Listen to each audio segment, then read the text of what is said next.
सभापति महोदय, बहुत बहुत धन्यवाद आपका। और मैं सबसे पहले अखिलेश जी बैठिए, जरा बैठिए। मैं सबसे पहले अखिलेश जी ने जो बातें कुंभ पर बोली कि 144 साल बाद ये महाकुंभ आया है, ये झूठ है। आपने कहा आपने ये कहा। देखो, मैं तो पंडित नहीं हूं, बहुत मैं युवा हूं, और मेरे जैसे अनेक युवा इस महाकुंभ में स्नान करने जा रहे हैं। इनकी स्पीच के बाद एक आस्था का विषय है, श्रद्धा का विषय है। इसलिए आज तक मुझे लगता है कि 25-30 करोड़ लोग, इस 40 करोड़ लोग, जो भी जाएगा उतना 100 करोड़, जो इतने करोड़ों लोग गए, करोड़ों लोग एक आस्था के साथ गए, एक श्रद्धा के साथ गए कि ये महाकुंभ में जाकर उन्होंने दर्शन लिया। लेकिन मुझे लगता है कि यहां पर अगर अखिलेश जी हिंदू के विरोध में, महाकुंभ के विरोध में अगर नहीं बोलेंगे, आपने शुरुआती विरोध से की, स्नान तो करना पड़ेगा, डुबकी तो लगाना पड़ेगा अखिलेश जी, क्योंकि आज जिस तरह डर से डुबकी जो है कुछ लोग वहां पर लगा के आए, क्योंकि जिस तरीके से आज लोग साथ में आ रहे हैं। हमेशा आपने हिंदू धर्म का विरोध, आपको नहीं बोल रहा हूं, खाली मैं विपक्ष को बोल रहा हूं, हिंदुओं का विरोध, श्रद्धा का विरोध, ये करने का काम हमेशा इन्होंने किया है। लेकिन आज देश की जनता एकत्रित आ रही है मोदी जी के नेतृत्व में, इसलिए तीसरी बार मोदी जी के नेतृत्व में पूरी मेजॉरिटी के साथ ये सरकार स्थापन है।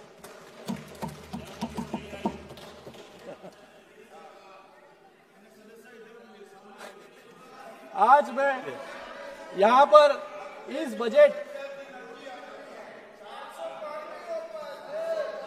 अरे आप लोग 100 पार नहीं कर पाए, 99 तक अटक गए। आज इस बजट को मैं मेरी पार्टी शिवसेना और हमारे नेता एकनाथ शिंदे जी की तरफ से पूरा समर्थन करता हूं, क्योंकि ये हर वर्ग को कुछ ना कुछ तो देने का काम इस बजट ने किया है। इस बजट ने ड्यूअल रिकॉर्ड सेट किया है। पहला, एनडीए सरकार का यह 11वां बजट है जो अपने आप में एक रिकॉर्ड है, और दूसरा रिकॉर्ड है कि निर्मला सीतारमण जी, जो पहली इस भारत की फुल टाइम फाइनेंस मिनिस्टर है, उन्होंने 8वां बजट इस सदन में प्रस्तुत किया। टी का कोल प्रोडक्शन 56 मेट्रिक टन था, आज 997 मेट्रिक टन है। डिफेंस बजट 2,24,000 करोड़ था, आज 6,81,000 करोड़ आज है। इथेनॉल का ब्लेंडिंग परसेंटेज जो पहले खाली 1.53% था, आज 15% है। उसके कारण फॉरेन एक्सचेंज भी हमारे देश का बच रहा है। एफडीआई जो $305 बिलियन था, आज $596 बिलियन है। और जी फॉर जीडीपी पर कैपिटा जो पहले $3,500 था, आज $6,000 से भी ज्यादा हमारा जीडीपी पर कैपिटा है। हाईवेज की संख्या 91,000 किलोमीटर थी, आज 1.5 लाख किलोमीटर से अधिक हाईवेज जो है इस भारत में बन चुके हैं। और I for innovation index ranking में हमारा देश पहले 81st रैंक में था, आज 39th रैंक पे है। आधे से ज्यादा जो है रैंकिंग हमारी नजदीक आ चुकी है। और जो आप रोजगार के बारे में बात कर रहे हैं, यहां पर इनोवेशन में स्टार्टअप्स भी आता है। पहले स्टार्टअप्स सिर्फ 340 थे, आज 1.5 लाख स्टार्टअप्स जो है इस देश में है, और सबसे ज्यादा स्टार्टअप्स हमारे महाराष्ट्र में।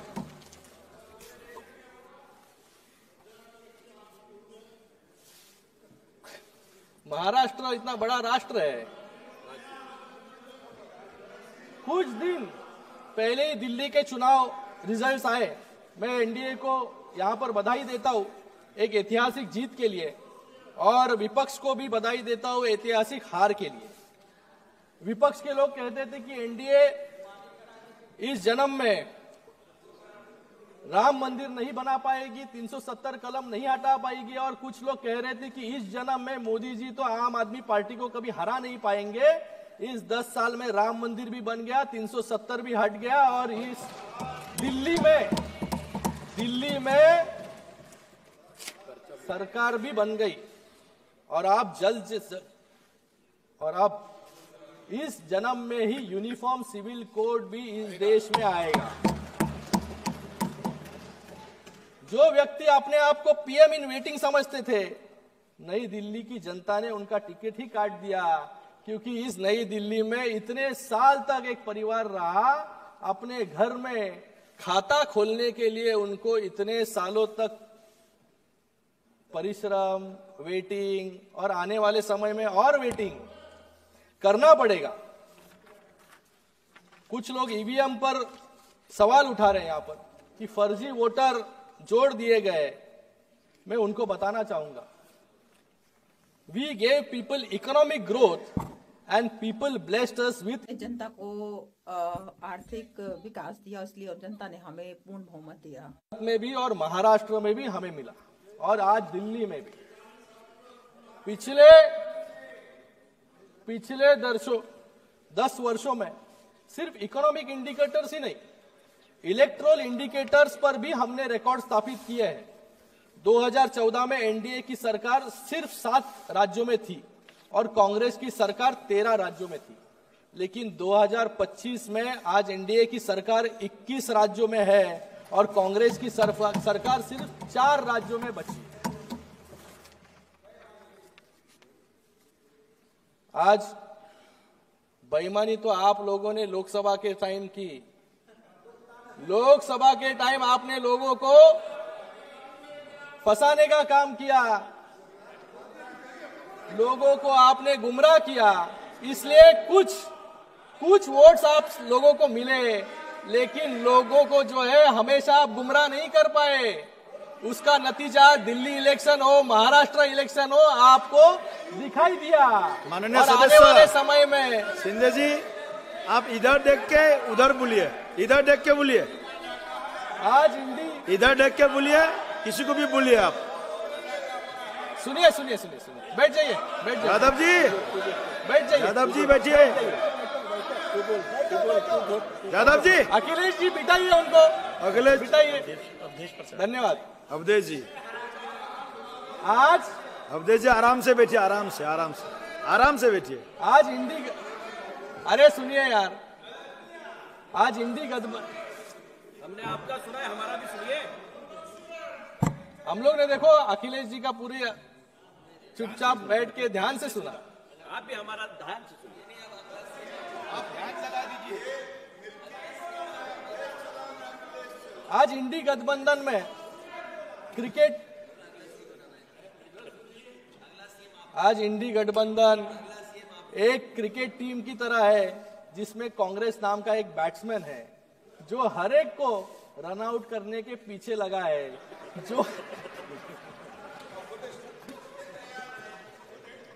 हमारे प्रधानमंत्री बिल्कुल सत्य कहते थे कि कांग्रेस पार्टी नहीं परजीवी है, लेकिन मैं ये कहना चाहूंगा कि कांग्रेस पार्टी जो है भारतीय राजनीति का एक भस्मासुर है, जिसके ऊपर हाथ रख दे वो भस्म हो जाता है। उसका उदाहरण जो है हमारे महाराष्ट्र में है। महाराष्ट्र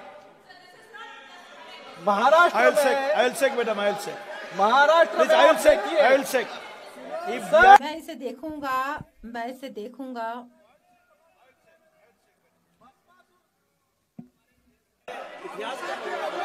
और यही भस्मासुर खुद के सर पर भी आने वाले समय में हाथ रखने वाला है। हमारे महाराष्ट्र में आप उदाहरण देखिए, यूबीटी की मशाल को बुझा दिया।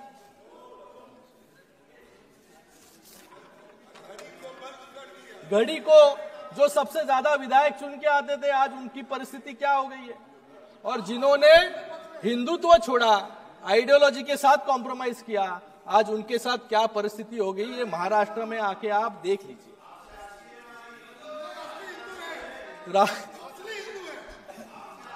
राहुल जी इस सदन में एक चाइना के प्रवक्ता की तरह, आज राहुल जी इस सदन में चाइना के प्रवक्ता की तरह लग रहे थे। उनकी अर्थव्यवस्था की उपलब्धियां बता रहे थे और मेक इन इंडिया को फेलियर बता रहे थे। जब आप, अरे सुनो, जब आप मेक इन इंडिया को गाली देते हो तो सिर्फ इस सरकार को नहीं, वो हर मजदूर को गाली देते हैं, वो हर इंजीनियर को गाली देते हैं, हर साइंटिस्ट को, हर डॉक्टर्स को, जो इस मेक इन इंडिया में, आज जो मेक इन इंडिया सफल हुआ है इनके प्रयासों के वजह से सफल हुआ है। लेकिन जब उनके सामने भारत की उपलब्धियां राष्ट्रपति जी के एड्रेस के माध्यम से बताई जा रही थी तो वो कह रहे थे कि ये बोरिंग है। मुझे लगता है कि इससे ज्यादा अपमानजनक बात कोई नहीं होगी। उनको देश की माफी भी मांगनी होगी। मैं उनको, विपक्ष को कहना चाहूंगा, इन कांग्रेस ईयर्स, सर, इन कांग्रेस ईयर्स इंडिया, मौले कांग्रेस के सालों में भारत तीसरी दुनिया का देश था, लेकिन आज यह तीसरी विश्व की सबसे बड़ी अर्थव्यवस्था बन गया है। शासन, जो लोग फेलियर की बात करते हैं, अब मैं उनके एक्सेप्शनल इकोनॉमिक परफॉर्मेंस, जहां जहां इनकी राज्य में सत्ता सरकारें बची है, वहां पर इस कैसे परफॉर्म ये कर रहे हैं उसके बारे में कुछ बताना चाहूंगा। कर्नाटक में सरकार ने 5 गारंटी दिखाकर वोट लिए, लेकिन आज कर्नाटक को 48,000 करोड़ का उधार जो है लेना पड़ रहा है। दूसरा हिमाचल प्रदेश है। हिमाचल प्रदेश में 18 नवंबर 2024 को हिमाचल भवन की जब्ती के आदेश हाईकोर्ट ने दिए, क्योंकि कांग्रेस सरकार 150 करोड़ के हाइड्रो पावर परियोजना का भुगतान नहीं कर पाई। हिमाचल में कांग्रेस सरकार का हाल एक फ्यूजिटिव इकोनॉमिक ऑफेंडर वाला हो गया है, जिसकी प्रॉपर्टी अटैच करने की जरूरत पड़ गई है। और उधर हिमाचल सरकार में समोसा स्कैम पर सीआईडी इंक्वायरी चल रही है। समोसा स्कैम। तेलंगाना में भी 10 महीनों में इन्होंने 50,000 करोड़ का कर्ज लिया है। मतलब इन्होंने, सर मैं दूसरा स्पीकर हूं सर, टाइम बचा है मेरे पार्टी का? नहीं टाइम नहीं है, टाइम है थोड़ा है। कल हमारे विपक्ष के साथी कुछ आंकड़े बता रहे थे। अरे सुन लीजिए, ज्यादा नहीं बोलूंगा, सुन लीजिए।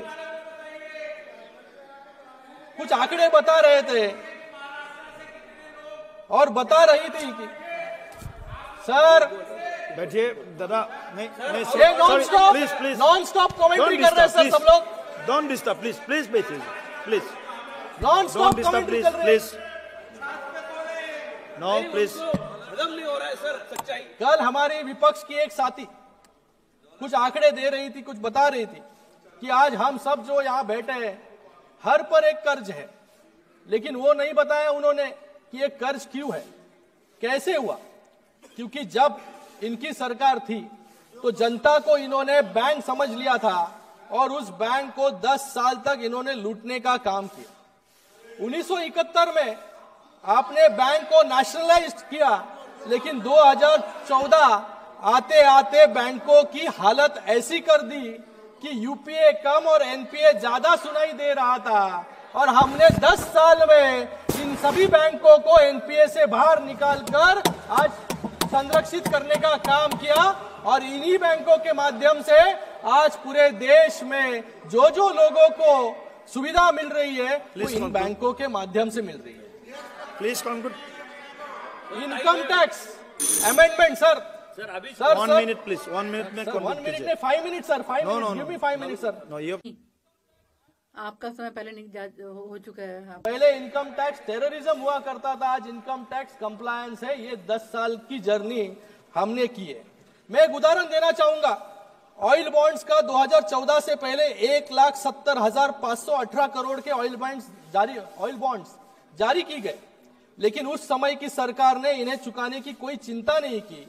2014-2022 के बीच उसी ऑयल बॉन्ड के लिए 42,223 करोड़ प्रिंसिपल अमाउंट चुकाने के लिए हमें इंटरेस्ट के रूप में 80,000 करोड़ सरकार को देने पड़े। 2022 से 2026 के बीच 92,000 करोड़ और 22,000 करोड़ ब्याज के रूप में चुकाने पड़े। यानी कांग्रेस सरकार की दरियादिली का बिल आज आम आदमी यहां पर चुका रहा है। कांग्रेस ने इस देश के आम आदमी को, इस देश के किसान को कर्जदार बनाया और फिर बोलते हैं कि किसानों का कर्ज माफ करेंगे। मुझे लगता है कि किसानों की कर्ज माफी में भी इन्होंने घोटाला किया, क्योंकि कैग का एक रिपोर्ट था, इस सदन में रखा गया था कि in several cases ineligible farmers were given benefit while deserving ones were left out. और जब मतलब जिसको कर्ज देना था उसको कर्ज नहीं दिया। और जब अनुराग जी इनको स्कैमस्टर्स कहते हैं तो इनको दुख होता है। इन्होंने नैरो यूरिया और कॉटन बैग की बात यहां पर कल की। ये वो लोग हैं जिन्होंने कोरोना जैसी आपदा में भ्रष्टाचार का अवसर छोड़ा नहीं। इन्होंने बॉडी बैग, जो बॉडी बैग 600 रुपया में मिल रहा था, उसको 6,000 रुपया में खरीदने का काम इन्होंने किया। खिचड़ी में घोटाला करने का काम इन्होंने किया। CWG में रिकॉर्ड घोटाला करने का काम इन्होंने किया। और इनके खुद के मंत्री टैक्स रेवेन्यू बढ़ाने की जगह अपना रेवेन्यू बढ़ाने के लिए वसूली कर रहे थे और जेल में भी गए। इसको कोई ऑथेंटिकेशन की जरूरत नहीं है। ओके सिन्हा जी, प्लीज अब आप अपने कृपया अपनी बात समाप्त करें। इसलिए आपका समय ज्यादा हो चुका है, आप कृपया अपनी बात को विराम दें। आदेश दिया और जेल में भेजा। मैं यहां पर महाराष्ट्र की बात करूंगा। सर, महाराष्ट्र को इस बजट में क्या मिला ये पूछ रहे थे।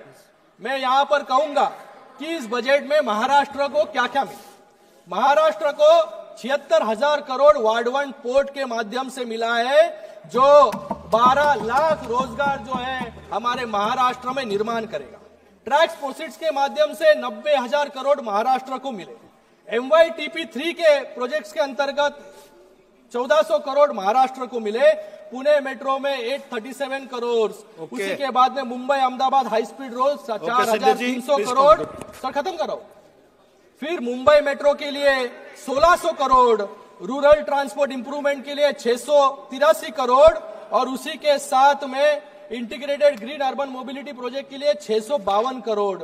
और रेलवे में तो सबसे ज्यादा फायदा महाराष्ट्र को हुआ है, 23,778 करोड़ सिर्फ रेलवे में हमें मिले। सर खत्म कराओ लास्ट। आज गढ़चिरौली जैसे नक्सल अफेक्टेड एरिया में भी डेवलपमेंट की बात चल रही है। अब आप एक वाक्य में अपनी बात समाप्त करें। को भी देश की मुख्य धारा से जोड़ने और जैसे 1 लाख करोड़ का स्टील पावर प्लांट आज गढ़चिरौली में लग रहा है, जिससे हजारों लोगों को नौकरी मिलेगी। ये मैं इसके लिए तभी के हमारे गार्डन मिनिस्टर एकनाथ शिंदे जी और तब के हमारे मुख्यमंत्री एकनाथ शिंदे जी को खूब बहुत धन्यवाद देता हूं कि उन्होंने इसकी शुरुआत की और उसको आगे लेके जाने का काम आपके मुख्यमंत्री देवेंद्र फडणवीस जी यहाँ पर कर रहे हैं।